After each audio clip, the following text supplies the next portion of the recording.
إن الحمد لله نحمده ونستعينه ونستغفره ونعوذ بالله من شرور أنفسنا وسيئات أعمالنا. من يهده الله فلا مضل له ومن يضلل فلا هادي له،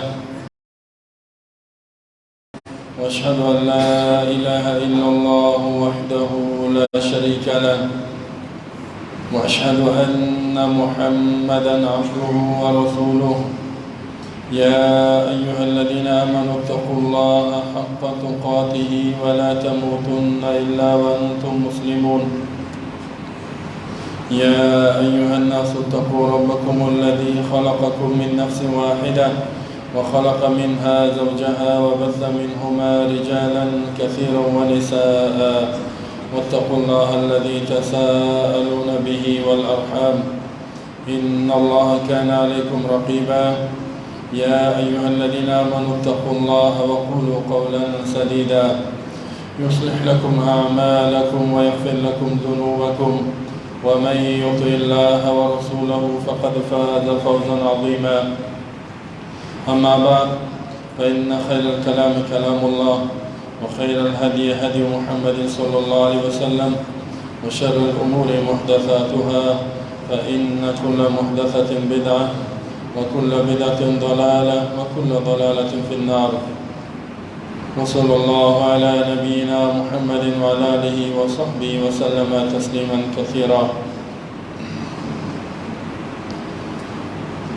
برادران مسلمان، دوستان عزیز، امروز در ارتباط با یکی از موضوعات اسلام، یکی از وجایب و مکلفیت های مسلمان که اطاعت از امیر و رئیسی که به سطح عموم تعیین می شود از جانب مسلمان ها اطاعت کردن و فرمان برداری کردن، و اهمیت از این که اطاعت از امیر مسلمان ها چقدر مهم است و چی فواید داره، حکمش چی است. در ارتباط با اطاعت از امرا و علما بعضی ها افراط میکنن. اطاعت امیر خدا و کلان یا امیر همه مسلمان ها را مثل اطاعت الله و رسول میدانند، یعنی در هر حکم اطاعت میکنن. بعضی مسلمان ها داریم میگه یک کسی که در یک سرزمین رئیس دولت مسلمان ها تعیین شد یا امیر تعیین شد، اطاعت از او بدون قید و شرط در هر حالت واجب است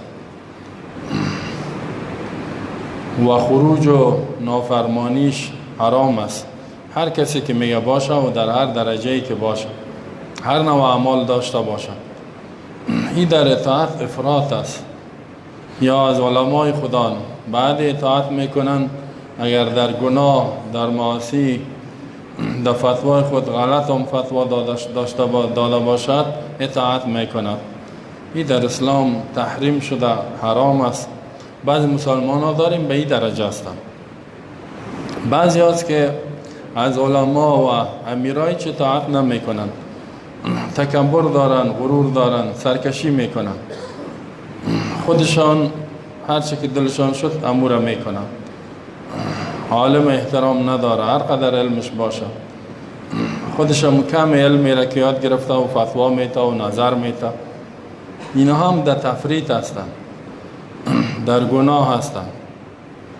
آنچه که اسلام، دین اسلام و این اسلام خودش یک دین و یک قانون و یک نظام معتدل است، در میان است، این را بیان میکنه به ما شما که اطاعت و فرمان برداری از امیر و رئیس دولت مسلمان یا یک کلان پدر باشد یا شوهر باشد یا سرپرست فامیل باشد، هر کی که باشد مقید است، یعنی مشروط به شرط است، به شرطی که حکم و دستورش مطابق حکم و دستور الله متعال باشد.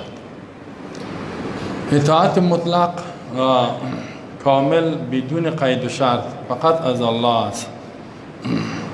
و الله متعال و رسولش که به ما وحی بیان میکنه، دین بیان کنه، مطلقا اطاعت میکنیم و یک مسلمان باید اطاعت کنه. اگر نکنه این بگوید نه من تا که فایدهش نفهمم و حکمتش نفهمم، درک نکنم به فواید ازی و اگر یک گناه ضررایش نفهمم اطاعت نمیکنم، این مسلمان شده نمیتونه، این مؤمن نیست. یا میگه قبول ندارم یا میگه عمل نمیکنم. اطاعت از الله مطلقاً است در هر احکام، اگر نماز است، اگر روزه است، اگر تشکیل خانواده است، اگر حکومت ایجاد کردن است. حکمت و فایدهش بعضی وقت الله بیان کرده، بعضی وقت نکرده. اگر فهمیدیم بسیار خوب، نفهمیدیم هم اطاعت میکنیم. مثل که نماز جمعه را دیگه وقت سعی کنین در وقت ظهر نمازها کلش در 6 روز دیگه خفیه است، 4 رکعت است، آهسته خوانده میشه، قرائت بلند خوانده نمیشه. ما و شما اطاعت میکنیم، اما در روز جمعه 2 رکعت بلند خوانده شود و کلگی بیاین اینجا، یعنی در مسجد جامع بیاین. این ما و شما این را پرسان نمیکنیم که چرا تو شده، حکمتش چی است، چرا در روز جمعه 2 رکعت شد، با وجودی که بیکاری آمد باید یک 8 رکعت خونه بود نماز فرض، و دیگر روزا که کاروبار آمد یقدر نماز زیاد است، یعنی 4 رکعت است. اینجا اطاعت مطلقاً است. یک مثال بسیار کوچکش است و مثال های دیگه هم زیاد وجود داره که مسلمان مؤمن، کسی که واقعا ایمان داره از الله متعال، مطلقاً اطاعت میکند. ذاتی که خالقش است، هر وقت رزق برش میته، حیاتش، زندگیش، اکسیژنش، همش با الله ارتباط داره. از این 24 ساعت اطاعت بکنی، فرمان برداری کنی. همین قسم رسول الله صلی الله علیه وسلم وحی را بیان کرد، دیگه حق اعتراض نداری. وقتی که پیامبر گفت که وحی الله است، یعنی حدیث، حکمش است یا عملش است، دیگه گپ نمیزنی. نماز از پیامبر صلی الله علیه و سلم میگه صلوا کما رأیتمونی اصلی، شما قسم نماز بخوانید که مرا میبینید. بس دیگه گپ نمیزنی که چرا 1 رکوع، چرا 2 سجده، چرا قرائت در قیام باشه، چرا در رکوع قرائت نیست. دیگه اینجا دیگه حکمت و گپا را پرسان هم نمیکنی، باید اطاعت بکنی. یکی اطاعت از امیر مسلمان هاست. امیر مسلمان ها یا رئیس دولت مسلمان ها یا یک کلانی که با بالای ما حق دارد، دی اطاعتش و همین قسم علمای برحق واجب است، در عام حالت واجب است و فرض است که مسلمان باید اطاعت بکند تا وقتی که امیر مسلمان یا یک بزرگ یا یک کلان به گناه و به معصیت، به یک ناروا حکم نکده یا تقاضا نکده، گپ از او را باید بگیری و عملی کنی. از امرا، رئیس امیرای مسلمان ها در غیر معصیت الله اطاعتش واجب است. بعضی گناه شخصی که میکند صبر کردن، پیامبر صلی الله علیه و صبر کنید. یعنی در بعضی گناه که دیدین یا باقی نشین که من این گناه را از فلانی دیدم، صبر بکنین و در کارهای خوبش اطاعت کنین، در گناهش نه، اما قیام و خروج نکنین علیش. نصیحت و انکار مطابق قانون اسلام باشد. توسط شمشیر قوت نظامی علیش قیام نمی کنی تا وقتی که نظام الله و کتاب الله را پابند است و تطبیق میکنه، بعد دیگه قانون نمیره. برکناریش اگر بدون فتنه باشد، بدون خونریزی باشد، در اختلافات در بین علما میگه اگر یک حاکمی که فاسق است، یعنی گناه کبیره میکنه، گناهش به درجه کفر نرسیده، آیا برکنار شود نشود؟ اکثر میگه نه نشود. بعضی میگه اگر بدون جنگ و جنجال برکنار شد، گپ خوب است که یک آدم با تقوا باشد. در غیر گناه اطاعت کردن از امیر بسیار دلایل است. یکی که در سوره نساء آیت 59 الله می فرماید یا ایها الذین آمنوا اطیعوا الله و اطیعوا الرسول و اولی الامر منکم فإن تنازعتم في شيء فردوه إلى الله والرسول إن كنتم آمنتم بالله واليوم الآخر ذلك خير وأحسن تأویلا.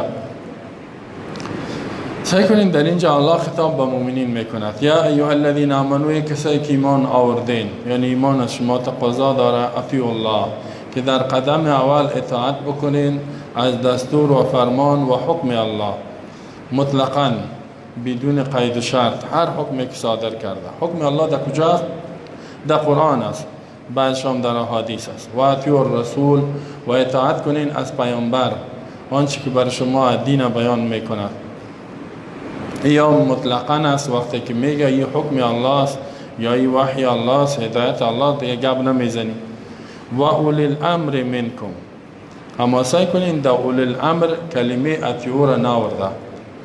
فعل اطیعوا امر است، این در دو جای تکرار شد، اطیعوا الله و اطیعوا. در اولی الامر آورده نشده است. چرا؟ اشاره به سوی عزیز که اطاعت اولی الامر مقید است، مطلقاً نیست. و اولی الامر کسایی که صاحب اختیار شما است، منکم از جنس شما مسلمان است، یعنی قدرت سیاسی برش داده شده است، و یا اینکه علما است. اولی الامر هر دو روایت از صحابه ثابت است از مفسرین که امرا امیر مسلمان ها و همین قسم علما.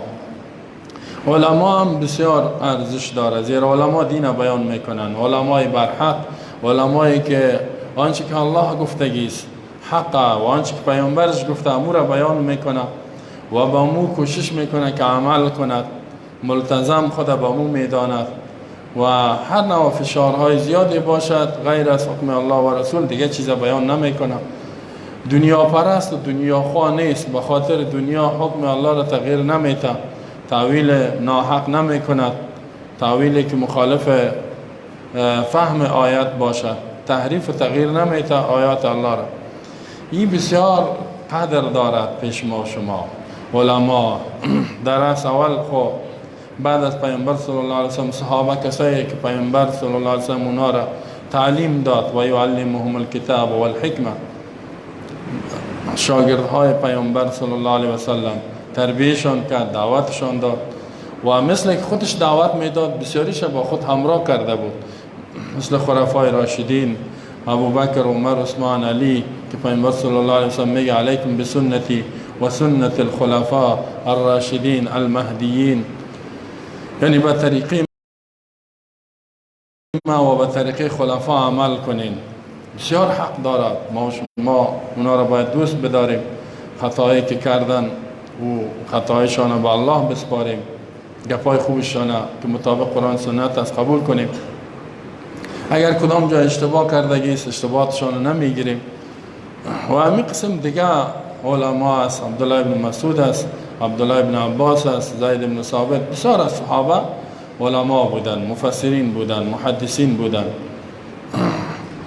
که بر مسلمان ها فتوا می دادن، علم و دین بیان می کردن، نسل به نسل. بعد از تابعین است، تبع تابعین، ائمه مجتهدین که ما و شما داریم، امام ابو حنیفه رحمه الله، امام مالک، امام شافعی، احمد ابن حنبل. این چهار اماما فعلا بسیار مشهور است که چهار مذاهب آمد در کشورهای مختلف دنیا. هر یک از اینا خدمت کردن، هر یکشان کوشش کردن مطابق قانون اسلام اجتهاد بکنن و بیان بکنن و کل یکشان گفته، همین چهار امام هر چهارش گفته که ما بشر هستیم، ما معصوم نیستیم، ما پیامبر نیستیم، ما کوشش میکنیم که حکم الله و رسول بیان کنیم، در اجتهاد و بیان خود خطا میکنیم بعضی وقت. شما از خطای ما تابعداری نکنین، گپای ما را ببینین، علما را میگه با قرآن کتاب الله و با حدیث پیامبر پیش کنین، برابر بود عمل کنین، اگر نبود بانین. و هر یکش گفت که هر کسی که به حکم الله عمل کنه، به حدیث صحیح عمل کنه، امام ابو حنیفه رحمت الله علیه کلشان، این از فکر ما، از تابعداری ما، از مذهب ما، از روش طریقی ما بیرون نیست. کلان کترین کتاب مذهب حنفی ما و شما ابن عابدین یا فتاوای شامی یا رد المحتار میگه. در اونجا ابن عابدین میگه اگر یک کسی یک روز مطابق یک نظر یک عالم مذهب عمل کنه، دیگر روز به دیگر مذهب، دیگر روز به دیگر مذهب، به شرطی که در عملش حدیث صحیح داشته باشه. میگه از مذهب امام ابو حنیفه رحمت الله علیه بیرون نمیشه. چرا نمیشه؟ میگه به خاطر که فتوای عامش که است که وصح عن الامام اذا صح الحديث فهو مذهبی، به صورت صحیح از امام ثابت است که حدیث صحیح بود و نمو مذهب است. یعنی هر کسی مطابق قول پیامبر، هدایت پیامبر و عمل پیامبر عمل کند و از مذهب ما بیرون نیست، زیرا مذهب ما حدیث صحیح است. همین قسم دیگه علما بسیار، هر عالم در هر عصرش خدمت کرده. علمای حق پرست باید قبول کنیم و گپایش بشنویم و عمل بکنیم، ادب و احترام داشته باشیم. بعضی گناه شخصی شانه سبب از این جور نکنیم که توطیه کنیم و بخیزیم بگوییم اینطور شده و اینطور شدگیست، تا وقتی که به حق استوار است و حق بیان میکنه. بعضی جوانان مسلمان ها داریم که حتی علی علمای حق هم گپا میزنن و تندروی میکنن و افراطیت میکنن و توطیه میکنن و یکم تا از فقط خودشان خوب میشدانن و نظریات خودشان به نظرشان بسیار عجیب و زیبا معلوم میشود که هم یک نوع گناه است. این هم جامعه را و قوت اسلام و قوت جامعه را از بین میبره. دوم دول الامر عمراست، رئیس دولت مسلمان ها، امیر المؤمنین مسلمان ها. اطاعت از این مقید است و واجب است، زیرا الله میگه و اولی الامر، کسایی که صاحب اختیار شما، صاحب قدرت سیاسی شما، از او اطاعت کنید. خب تا وقتی که به گناه دستور نده. باز اگر اختلاف پیدا شد در بین دو عالم یا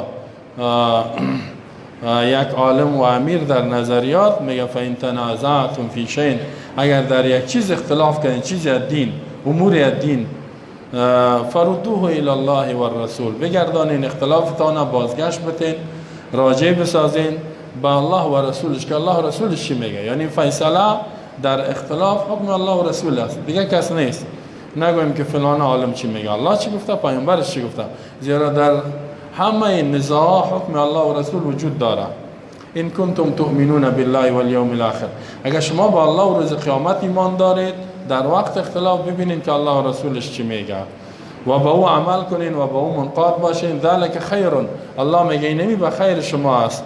و احسن تأویلا، و بسیار زیبا است انجامش، که اطاعت از الله بکنین، از رسولش، از علما و امیرای برحق. اختلاف پیدا شد، با حکم الله و رسول را بازگشت بتین.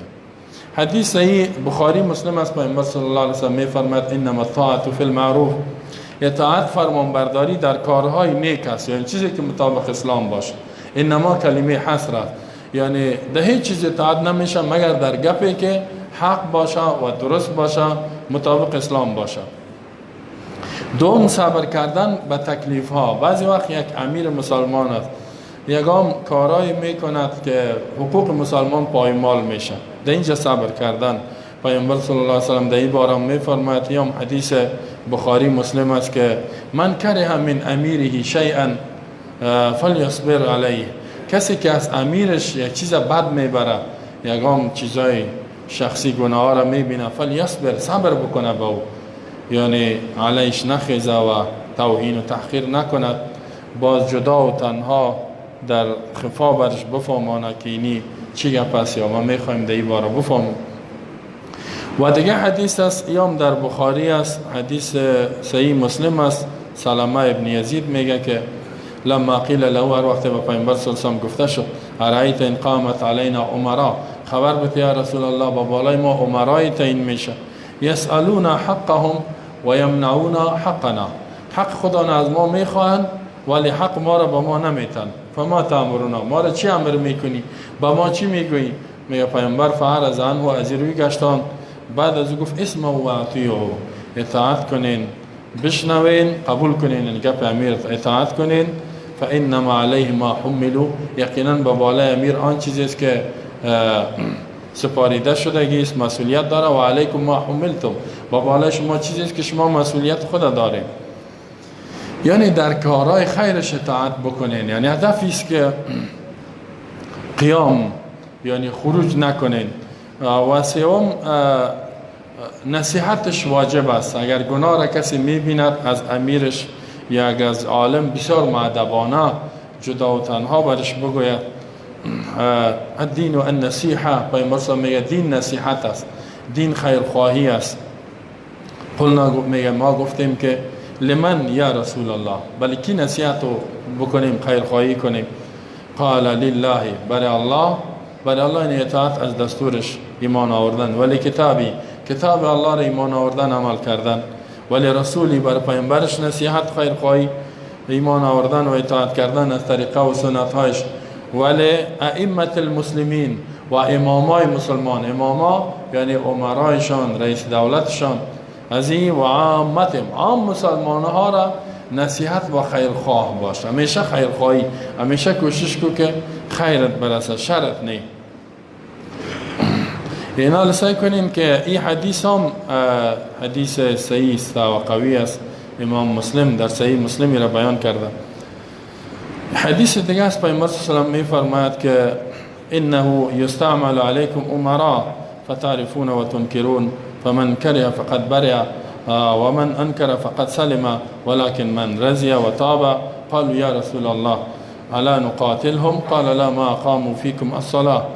سعی کنین در این حدیث، این هم حدیثی است که امام مسلم روایت کرده است، میگه یقینا استعمال میشه، یعنی مقرر میشه با بالای شما امیرای میاین فتعرفون و تنکرون، بعضی کارهایشان میشناسین خوب میدانین و بعضش بد میبرین، یعنی هم از اعمال خوب است هم گناه است. فمن کره، کسی که میگه بد دید اعمال بدشان فقط برئ، یقینا این بری است یعنی از گناه. و من انکر فقط سلم، کسی انکار کرد یعنی گپای بدشان رد کرد، این سالم شده از گناهان از اونا. ولكن من رضی و تاب، لیکن کسی راضی او شود به گناهش و تابعداری مطلق بکند، این در گناه کلان واقع است. قالوا، گفتن صحابه یا رسول الله، ای رسول الله الا نقاتلهم، آیا ما با اینا نجنگیم؟ یعنی امیر و رئیس دولت های ما که می گناه میکنن قیام نکنیم، به زور برکنارش نکنیم؟ قال لا، پیامبر گفت نه، قیام نکنین. ما اقاموا فیکم الصلاه، مادامی که در بین شما نماز اقامه بکنند. اقامه نماز اکثر علما میگه دین است و در یک حدیث صحیح دیگه ابن ماجه را نقل کرده، حدیث صحیح است، در اونجا آمده که اگر یک غلام حبشی سرطان مقرر میشه که رنگش سیاه است، مویایش چنگ است، حتی مجده یعنی بعضی اعضایش بدنش نیست، گوشش نیست یا دستش نیست، یعنی نواقص هم داره، شما اطاعت بکنین. بعد میگه که ما قادوکم الی کتاب الله، مادامی که شما را کش میکند به کتاب الله. کتاب الله یعنی به نظام الله، به دین الله، به حکمی که در قرآن. تا وقتی که به قرآن در زندگیتان حاکم می باشه، در زندگی خانوادگی، اجتماعی و جزایی و سیاسی، قانون قرآن در اونجا وضع شده و نافذ است، تا وقت که به کتاب الله شما را دعوت میده که کتاب الله را عملی کنین، شما قیام نکنین. یعنی سعی که در اینجا صلات میگه، تا وقتی که صلات نماز برپا میکنه، مردم به نماز دعوت میده، به جماعت به نمازها را مجازات میکنه، یعنی به کتاب الله، به دین الله. به دیگه قوانین نه، به قوانین کفری دعوت نمیده، به قوانینی که به ضد قرآن از دعوت نمیده، شما قیام نکنین. و حدیث دیگه است که پیامبر صلی الله علیه و آله روایت کرده، صحابه بزرگوار جریر ابن عبدالله رضی الله عنه میگه که اتیت النبی صلی الله علیه و سلم، میگه ما پیش پیامبر صلی الله علیه و آله آمدم، قلت بایعک علی الاسلام، میگه ما برش گفتم بیعت میکنم به امرای تو، یعنی تعهد میکنم به اسلام، ما بیعت میکنم که اسلام نافذ کنی. فشرط علی، میگه شرط من به بالای ما، و النصح لکل مسلمین، نصیحت و خیرخواهی برای هر مسلمان، هر مسلمان خیرخواهش باش، شرانداز نباش، جنگانداز نباشی. میگه فبایعت علی هذا، میگه من به این بیعت کردم که هم اسلام و هم خیرخواه هر مسلمان می باشم. اما ابو عمر ابن عبدالبر یکی از علمای بزرگ است، این میگه که مناصحت یا نصیحت امرای مسلمان ها یک چیزی است که در وجوبش علما اختلاف نداره، یعنی سعی کنین در اسلام انتقاد پذیری است. زمانی که یک امیر گناه میکند او را نصیحت کردن و بر اصلاحش گپ زدن یک چیزی که واجب و فرض است. یعنی اطاعت از رئیس دولت مسلمان مطلق نیست، هر کاری که کرد گپش قبول کنی و هیچ نصیحت هم کردن نتانی. نه، در گناه اطاعت نمی کنی و گناهش میتونی نصیحت کنی، بیان بکنی. البته با نصیحت هم شیوهش در یک حدیث صحیح میاد که تنها ببینیش خوب است، یا اگر در مظهر عام گفتی قسمی بگویی که سبب انتشار و سبب جنجال و سبب قیام نشود تا وقتی که قانون الله را نافذ میکند. نصیحت هم از وعظ کردن، انکار کردن به گناهش یک گپ جامع است. اراده خیر داشتن کلش و دعا کردن برش، مثل که پیامبرم گفت که نصیحت لائمه المسلمین و مردم به اطاعت و فرمانبرداری دعوت دادن در کارهای نیک. خب خارج نشدن با شمشیر، یعنی قیام نکردن علیه کسایی که اسلام تطبیق میکنه توسط شمشیر، این هم بسیار دلایل زیاد خود داره که پیامبر صلی الله علیه و آله گفت که صحابه در بخاری مسلم گفتن ما قیام نکنیم، گفت نه، شما تا وقتی که یک کفر بواح ندیدین آشکارا را فی عندکم من الله برهان که از جانب الله بر شما دلیل نباشد علیش قیام نکنین. در اینجا امام نووی میگه که خروج یعنی قیام کردن در برابر رئیس دولت مسلمان حرام است تا وقتی که نظام الله را تطبیق میکنه، اگر که فاسق و ظالم باشه. میگه اجماع است، میگه اجماع همه است مسلمان ها. امام نووی هم اجماع را نقل کردگی است که توسط فسق و ظلم نمیشه که علیش قیام شود. و او کسی هم که در صورت کفر هم اگر کافر شد، بیدین شد، بعضی کارهای کفری را کرد، زمانی قیام بکنه که میتونه که یک تغییر خوب بیاره، یعنی اداره کرده میتونه، یک نظام خوب اسلامی را آورده میتونه، این تواناییش داشته باشه. اینطوری که کافر دست یکی کنه باز علیه حکومت که اسلام تطبیق میکنه تا یک حد او را از بین ببره و کافرها را بیاره. حالا بسیاری قیام های نمیست که کافرها دست یکی میکنن زنده باد مرده باد گفته ما ایره نمیخوای، می تو را سو تو را، چی میخوای فلانی کافر بیا ما را کمک بکو، از فرانسه میخوایم، از امریکا میخوایم، از اسرائیل میخوایم، از کافرها میخوایم، ما حقوق خودم میخوایم. این به نام حق و حقوق میخیزن علی نظام الله، علی کتاب الله قیام. این خب بیخی حتی ایمانش خروج از ایمان است. کسی که کافر دست یکی میکنه علی مسلمان، این ایمان نداره، این از ایمان بیرون میشود. دیگه اطاعت و فرمان برداری در اسلام یک چیز بسیار مهم است، اما درجاتش گفتیم که فرق میکنه. از الله و رسولش مطلق است و این بسیار فواید خود داره است. امیرا که است مقید است و خیرخواهی است. زمانی که در یک جامعه در کارهای خیر فرمانبرداری و خیرخواهی باشد، او بسیار رشد میکنه، اسلام در اونجا نافذ میباشه و حاکم میباشه. زمانی که فتنه انگیزی باشد، اونجا کافر مسلط میشه، مسلمان ها ضعیف میشه، قوتشان از بین میره، نیرویشان از بین میره. یعنی او ضررهایش از این طرف فوایدش است. صحابه بسیار اطاعتشان مهم بود، از امیرای خدا اطاعت میکردن. مثلا اگر کدامش به قدرت هم میرسید نمیگفت که هرچی که من میگم اطاعت کنید. ابوبکر رضی الله عنه را که ببینین وقتی که به قدرت رسید گفت من بهترین شما نیستم، نمیگم که بهترین هستم، تا زمان از من اطاعت بکنین که من برای قرآن و هدایت پیامبر اسلام درست مستقیم روان باش. اگر کج شدم بیرا شدم مرا نصیحت کنین. یعنی گفت که من معصوم نیستم. خود ابوبکر که بهترین امت بعد از رسول الله صلی الله علیه و سلم است، گفت که من معصوم از گناه نیستم. اشتباهات اگر در کار حکومت داری که تطبیق کتاب الله و سنت پیامبر میشه، مرا راست کنین، مرا هدایت کنین، به مرا را نشان بدین. و تا وقتی که من از الله و رسولش اطاعت میکنم شما از من اطاعت کنین. اگر من از اطاعت الله و رسولش مخالف شدم میتونین که شما علی من حتی قیام بکنین. یعنی این را یک آزادی داده بود. همین قسم حتی عمر رضی الله عنه گفت که اگر شما از ما کدام نقصان دیدین بگوین. یک صحابی خیز گفت یا رسول الله اگر تو خلاف اسلام حرکت کنی با شمشیر راستت میکنیم. خب اگر که او گپ از عام بود ولی عمر رضی الله عنه به خاطر که او خفه نشه جرأت امت از بین نره، گفت که من بسیار خوش هستم که در امت پیامبر این تو کسایی است که امیرش اگر از ایمان بیرون شوه یا از اسلام بیرون شوه با شمشیر راستش میکنه.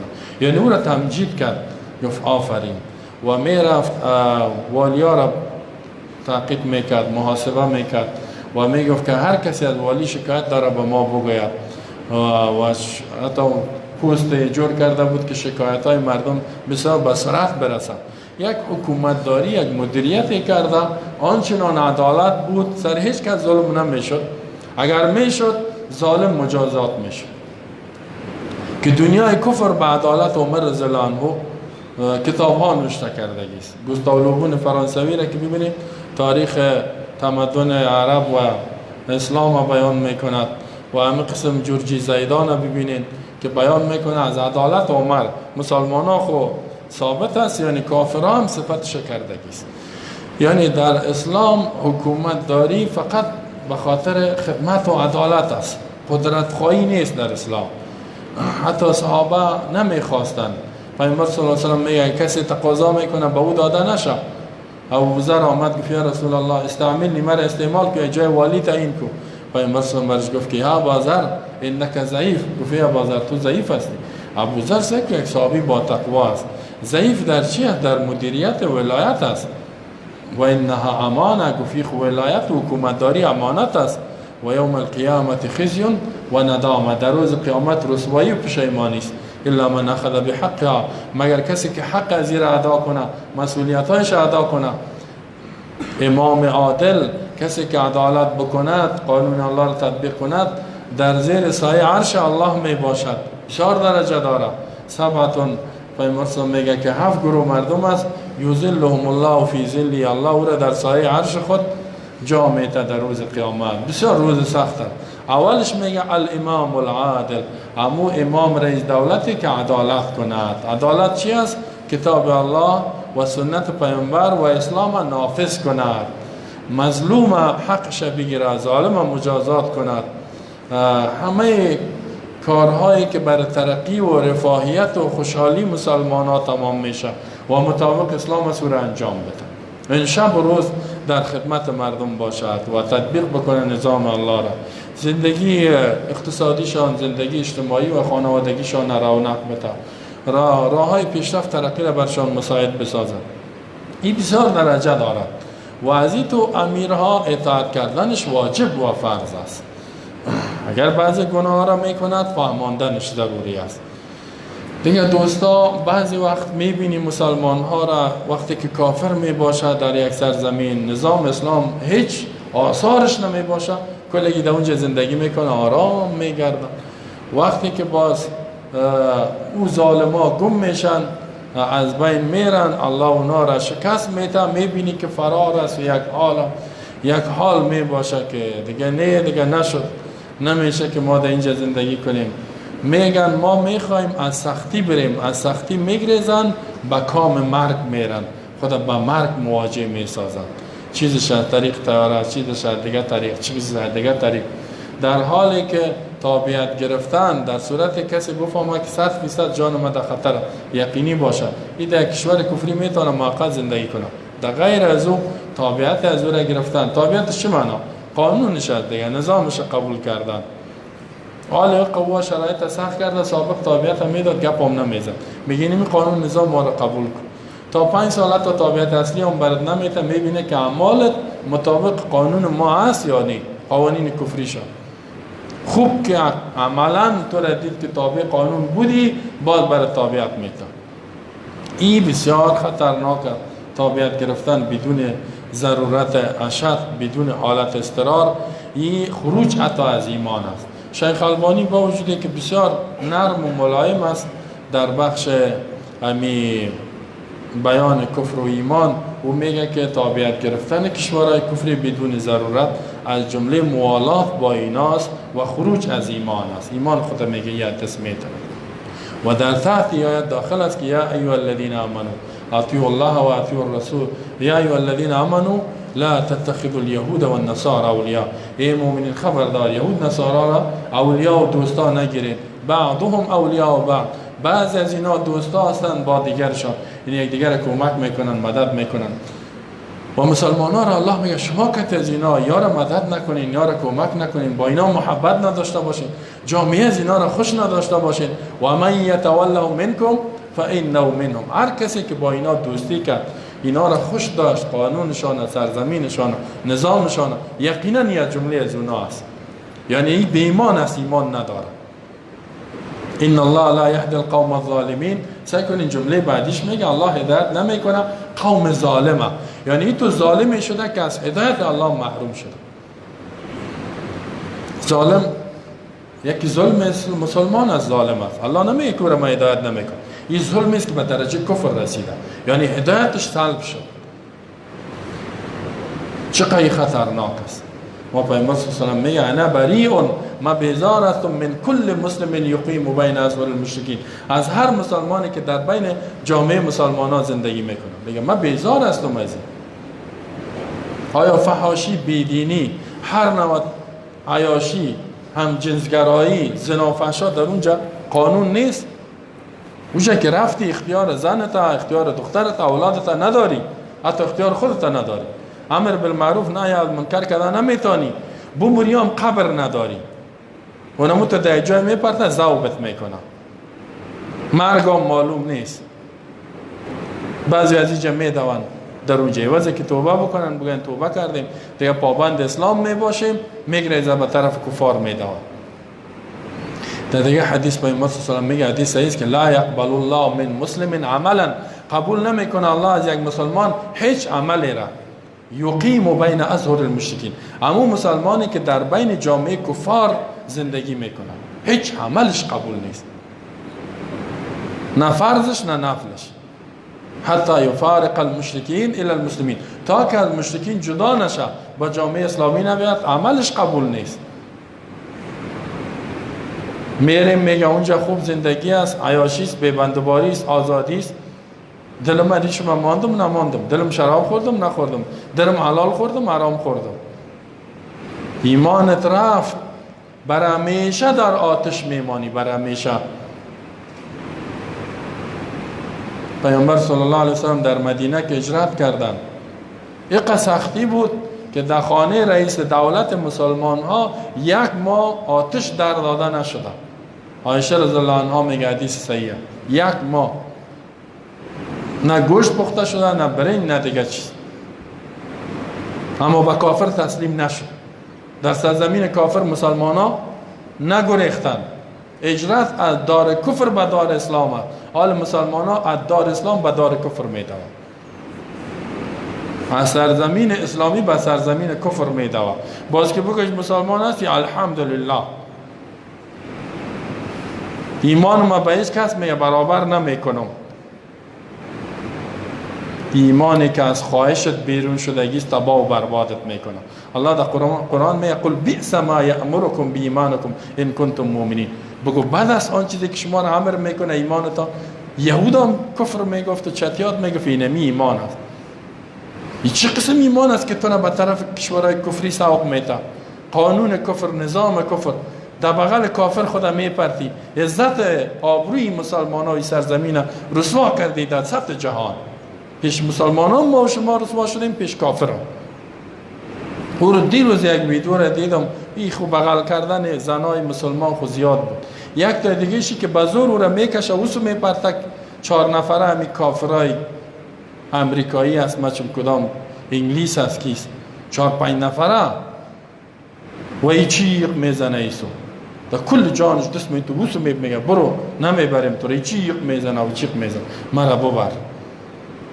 حیران ماندم ما به باز داد از اسلام میزنه و داد از مسلمانی میزنه. اقتصاد گفتم تو نان گفته و گفتم مردی. دمی 20 سال که کافر بود کجا اقتصاد تو را جور کرد؟ اگه این کافر برات خدمت میکرد در 20 سال اقتصاد بالا میرفت آسمان، ولی تو را اینمی تو گشنه ماند، بمی تو گشنه دنیا مرده، همی تو چشمای آدمایی که ایمان نداره فقر الله در بین دو چشمش نوشته کردگیست. گریز است به طرف کافر. نمیگه که می چطور است، حکمش چی است. هر عملی که میکنی باید بفهمی حکمش در اسلام. چه قسم تو مسلمان هستی؟